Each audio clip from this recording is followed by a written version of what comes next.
आइए आज आप लोगों को हम निर्देशांक ज्यामिति का प्रस्तावना बताते हैं। इंट्रोडक्शन निर्देशांक ज्यामिति का क्या है, तो आज हम लोगों को पढ़ना है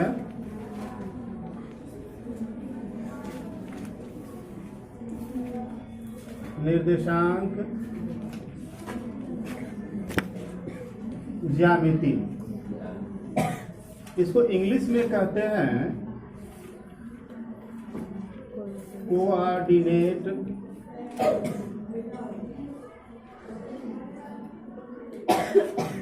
जियोमेट्री।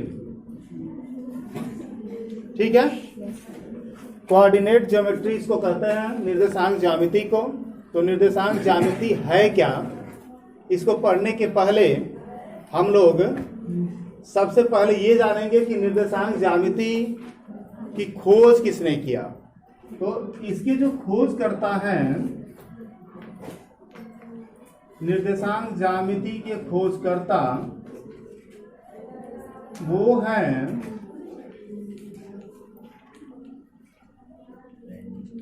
रेनी देकार्ते। निर्देशांक ज्यामिति की खोज किसने किया? रेनी देकार्ते ने किया हुआ है। ठीक है, निर्देशांक ज्यामिति को जानने से पहले हम लोग ये जाने, क्योंकि उसका जो बेस है नंबर लाइन बेस है। संख्या रेखा क्या है? What is number line? तो सबसे पहले नंबर लाइन को हम जानते हैं। नंबर लाइन पे जानते हैं कि पूर्णांक क्या है और कौन से पूर्णांक कहाँ पर व्यवस्थित होते हैं।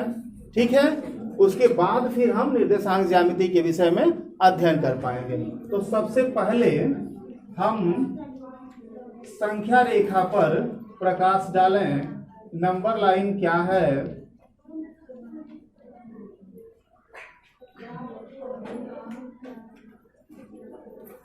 संख्या रेखा। ठीक है, तो संख्या रेखा है क्या? एक ऐसी रेखा जिस पर हम सभी पूर्णांकों को प्रदर्शित कर सकते हैं, उसको हम संख्या रेखा कहते हैं। ठीक है, अब बात आती है कि पूर्णांक क्या है। संख्या रेखा पे किनको प्रदर्शित करते हैं? पूर्णांकों को। तो पूर्णांक क्या है ये बताएं। पूर्णांक इंटीजर्स। इंटीजर्स क्या है? ठीक है, तो आपको पता है कि पूर्णांक जो होते हैं वह हमारी संख्याओं को प्रदर्शित करने के लिए प्रयोग किए जाते हैं। ठीक है, और पूर्णांक तीन प्रकार के होते हैं। पहला नंबर जो होता है वह आपका होता है धनात्मक पूर्णांक। धनात्मक पूर्णांक पहला होता है।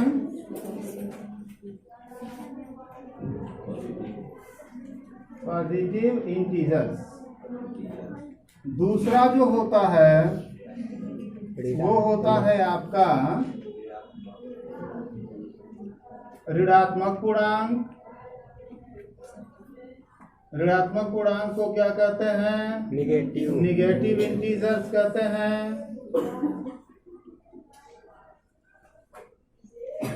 और तीसरा जो होता है वह आपका शून्य होता है। शून्य को क्या कहते हैं? जीरो कहते हैं।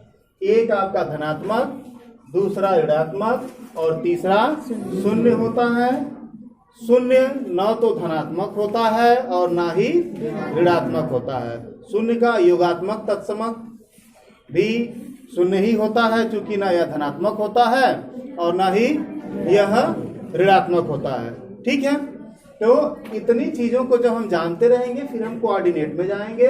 कोऑर्डिनेट निर्देशांक ज्यामिति के खोजकर्ता कौन हो गए? रेनी देकार्ते। निर्देशांक ज्यामिति को जानने के लिए नंबर लाइन देखना है। नंबर लाइन पे क्या दिखाते हैं हम? पूर्णांकों को। और पूर्णांक कितने प्रकार के होते हैं? तीन प्रकार के। धनात्मक पूर्णांक, ऋणात्मक पूर्णांक और शून्य। रुको, तो अब नंबर लाइन आइए देखते हैं कि नंबर लाइन क्या है और कैसे पूर्णांकों को शो करते हैं। ठीक है, यहाँ पर हम एक रेखा खींचते हैं।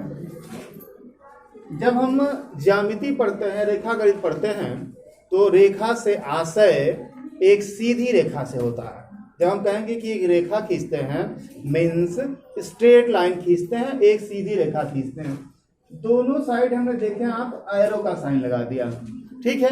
रेखा होती क्या है, लाइन क्या है कि जिसको हम दोनों दिशाओं में असीमित रूप से बढ़ा सकते हैं। यह एरो मार्क शो करता है कि इसको हम जितना चाहे उतना एक्सपेंड कर सकते हैं, दोनों दिशाओं में बढ़ा सकते हैं, ठीक है। संख्या रेखा पर हम पूर्णांकों को प्रदर्शित करते हैं। बीच में हम यहाँ पर ले लेते हैं शून्य। एक पूर्णांक शून्य होता है, न यह धनात्मक होता है और ना ही यह ऋणात्मक होता है। संख्या रेखा पर शून्य से हम जब दाहिने जाते हैं, दायां पक्ष कौन है इसका, दायां ये है, ये देखें आप, ये भाग है आपका दायां और ये भाग होता है आपका बायां। ये दिशा बायां है, ठीक है, दायां और बायां। तो जब हम दाहिने तरफ जाते हैं इधर, तो यह मान धनात्मक होता है। 1 2 3 4 5 एंड सो ऑन, इस तरह से असीमित यह आगे बढ़ जाता है। फिर हम जब बाएं तरफ आते हैं तो यह मान ऋणात्मक होता है। 5 और एरो मार्क का मतलब हुआ कि इसको जितना चाहे उतना एक्सपेंड कर दें, बढ़ा लेते हैं, ठीक है। अब इसमें है क्या चीज, जैसे जैसे हम शून्य से दाहिने तरफ बढ़ते हैं, देख रहे हैं, तो दाहिने तरफ जब हम बढ़ते हैं, इस दिशा में जब हम बढ़ते हैं, तो यहाँ पर जो मान होता है वह बढ़ता है। मान क्या होता है, बढ़ता है, मान बढ़ जाता है, वैल्यू इंक्रीज होती है, ठीक है। और जैसे जैसे हम बाएं तरफ आते हैं, सपोज करें कि आप इस दिशा में जब आएंगे, है ना, तो यहाँ पर क्या होगा, मान घटेगा, मान घटता है, जो इसकी वैल्यू होती है वो डिक्रीज होने लगेगी। अर्थात संख्या रेखा पर हम किसी बिंदु से अगर दाहिने तरफ चलते हैं तो उस समय मान बढ़ता है, और किसी भी बिंदु से जब हम बाएं तरफ आते हैं तो मान घटता है। चाहे वह बिंदु 0 हो, चाहे 1 हो, चाहे 2 हो, चाहे किसी भी बिंदु से जब हम बाएं तरफ आते हैं मान घटता है, और किसी भी बिंदु से जब दाहिने तरफ जाते हैं तो मान बढ़ जाता है। इस स्थिति में आप संख्या रेखा से पूर्णांकों को छोटा और बड़ा आसानी से समझ सकते हैं। आइए इस पर चर्चा करें कि -3 और 1 में बड़ा कौन है। तो हम दोनों में यह कंपेयर करेंगे, यह देखेंगे कि दोनों एक दूसरे के बाएं दाएं कौन है। जो बाएं होगा वो छोटा होगा और जो दाएं होगा वो बड़ा होगा। तो ऋण 3 और धन 1 में बाएं कौन है, ऋण का 3 है ना, तो ऋण का 3 अगर बाएं है तो ऋण 3 छोटा है और धन का 1 बड़ा है, ठीक है। अब आइए ऋण के 5 में और शून्य में देखें कौन बड़ा है और कौन छोटा है। ऋण का 5 देखिए -5 लेफ्ट साइड में है, बाएं साइड में है, तो बाएं तरफ की वैल्यू कम होगी ना, तो यह छोटा है और शून्य बड़ा है। तो इस तरह से संख्या रेखा पर इतनी चीजों का ज्ञान आपको पता होना चाहिए। क्या पता होना चाहिए कि जो शून्य है वह न धनात्मक होगा न ऋणात्मक होगा। शून्य से दाहिने तरफ जैसे जैसे जाते हैं मान बढ़ता जाता है, और शून्य से बाएं तरफ जैसे जैसे आते हैं वह मान घटता जाता है। जब यह संख्या रेखा आप अच्छे से समझ लेते हैं, फिर उसके बाद से अब हम लोग कोऑर्डिनेट में चलते हैं, चतुर्थांश पढ़ते हैं, एक ग्राफ पेपर पर कौन से बिंदु का क्या स्थान होता है, ठीक है। तो यह जो संख्या रेखा अभी आप लोगों ने पढ़ा, अब संख्या रेखा से निर्देशांक ज्यामिति में प्रवेश किया जाए। अभी जो शब्द मिल रहा निर्देशांक, तो वो निर्देशांक क्या है यह पढ़ा जाए। करना क्या है कि जो संख्या रेखा आपके सामने ये क्षैतिज पड़ी हुई है ना, हॉरिजॉन्टल लाइन, इस हॉरिजॉन्टल लाइन को उठाना है और इसको ऐसे एक और लाइन ऐसे मूव कर देना है। सपोज करिए कि इस पर हम एक लाइन और ड्रॉ करते हैं, ये 0 हो गया आपका। एक लाइन और हमने यहाँ पे क्या किया, ड्रॉ कर दिया। और जब एक लाइन यहाँ पे ड्रॉ कर देते हैं तो ये लाइन आती कहाँ से है, इसको देखना है। ठीक है, ये बिल्कुल वही लाइन है जो लाइन क्षैतिज पड़ी हुई थी, है ना। इसी क्षैतिज पड़ी लाइन को हमने क्या किया, सपोज करें कि इसको हमने ऐसे घुमा दिया, रोटेट कर दिया एक पॉइंट पे 0 एक्सिस पर रोटेट कर दिया। तो रोटेट करने पे जो ये पॉजिटिव साइन था, ये साइन यह कहाँ चला आया, ऊपर आ गया, यहाँ पे आ गया ना। यानी कि यह एक आ गया यहाँ पर, 2 3 4 5 और 6, और यह लाइन जब इस तरह से रोटेट की है तो यह लाइन नीचे आया ना, ये लाइन आपकी नीचे आ गई। Means 1 2 3 4 5 and 6। ठीक है, अब आपको देखने में यह दिख रहा है कि यह जो लाइन है यह धनात्मक है, पॉजिटिव है, और यह जो लाइन है यह भी पॉजिटिव है। 0 से लेफ्ट साइड में निगेटिव है और 0 से नीचे ये भी निगेटिव। ठीक है, अब जो ये अक्ष हॉरिजॉन्टल होता है, क्षैतिज अक्ष होता है, इस अक्ष को हम कहते हैं एक्स अक्ष। ठीक है, इस पूरे को हम एक्स अक्ष कह देंगे। अगर 2 भागों में बांटते हैं तो लेफ्ट साइड को हम कह देंगे एक्स डैश अक्ष। ठीक है, यह एक्स डैश अक्ष हो गया। और ये जो लाइन है, इस लाइन का नाम हम देते हैं वाई अक्ष है ये। ठीक है, वाई अक्ष पे नीचे आप लिख सकते हैं वाई डैश अक्ष। ठीक है, अब देखने में क्या दिख रहा है, यह पूरी लाइन धनात्मक, यह भी धनात्मक। ठीक है, अगर हम यहाँ पर एक पेपर ले लें, सपोज करें कि यह हमारा एक पेपर है, ऐसे हम सपोज कर लें कि यह हमारा एक पेपर है, प्लेन है। तो हमने क्या किया, प्लेन को 4 भागों में बांट दिया, है कि नहीं। यह प्लेन 4 भागों में बट गया। अब 4 भागों में जो ये प्लेन बटा, तो इस भाग में जो बिंदु आएंगे, यहाँ पे अगर कोई बिंदु हम लिख देते हैं तो इस बिंदु को हम कैसे निर्देशांक में शो करेंगे, यही आपकी निर्देशांक ज्यामिति बताती है। ठीक है, तो किसी भी बिंदु का निर्देशांक लिखने के लिए हमको सबसे पहले मूल बिंदु समझना होगा। मूल बिंदु का निर्देशांक क्या होगा, सबसे पहले ये जानना होगा कि निर्देशांक लिखते समय हम पहले लिखते किसको हैं। ठीक है, तो जब हम निर्देशांक बनाते हैं, कोऑर्डिनेट, किसी बिंदु का कोऑर्डिनेट लिखते हैं, तो उस समय कोऑर्डिनेट लिखने के लिए हम सबसे पहले भुज लिखते हैं और फिर हम कोटि लिखते हैं। पहले क्या लिखेंगे, भुज, और फिर लिखेंगे कोटि।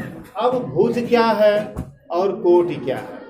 ठीक है, एक्स अक्ष पे जो बिंदु मिलेंगे उनको हम भुज कहते हैं। आप इसको भुज लिख देंगे।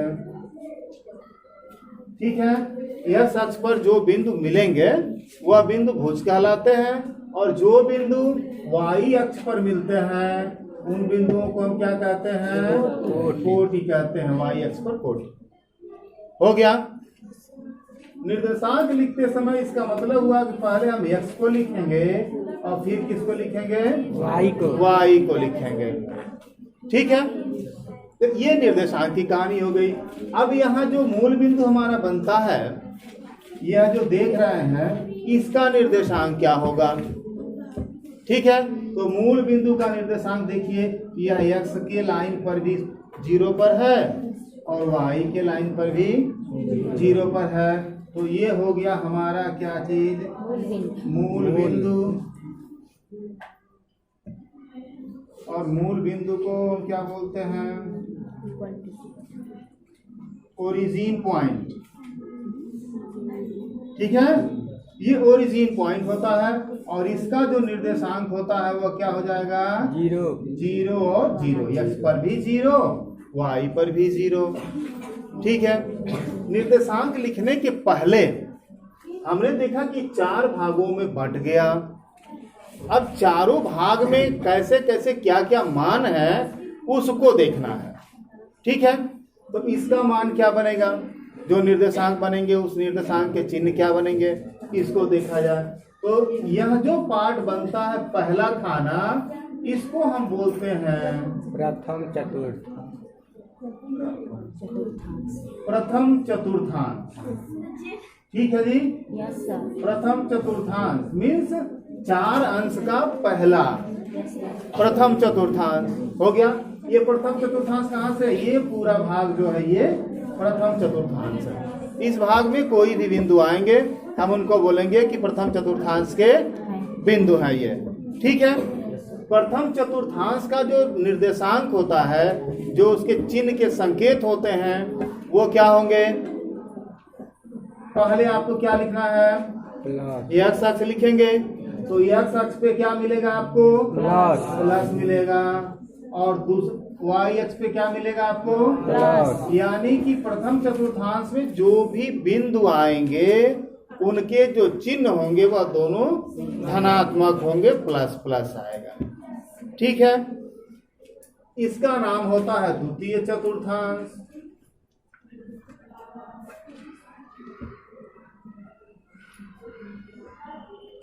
इसका नाम क्या हो गया, द्वितीय चतुर्थांश। द्वितीय चतुर्थांश में आप देखें तो इस रेखा पर क्या है, माइनस है, और y पर क्या है, प्लस है। द्वितीय चतुर्थांश में बिंदुओं का जो चिन्ह होगा वो क्या होगा, माइनस और प्लस होगा। जब भी आप माइनस प्लस देखेंगे तो समझ जाएंगे ओहो ये तो द्वितीय चतुर्थांश में है कि नहीं। तृतीय चतुर्थांश में आते हैं, सबसे पहले क्या लिखेंगे आप, x को लिखेंगे, x पर क्या है, फिर उसके बाद से क्या लिखेंगे, y को लिखेंगे, y पर क्या है, माइनस। तो माइनस माइनस अगर है चिन्ह में कहीं तृतीय, तो यह जो है तृतीय चतुर्थांश होगा।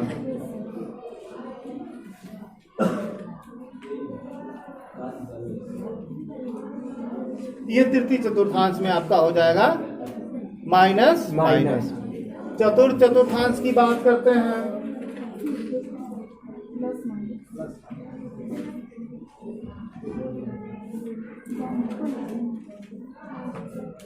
Fourth quadrant. चतुर्थ चतुर्थांश की बात करते हैं तो पहले आप क्या लिखेंगे, x की वैल्यू कितनी है, और फिर क्या लिखेंगे, माइनस की वैल्यू कितनी है, माइनस होगा, है ना।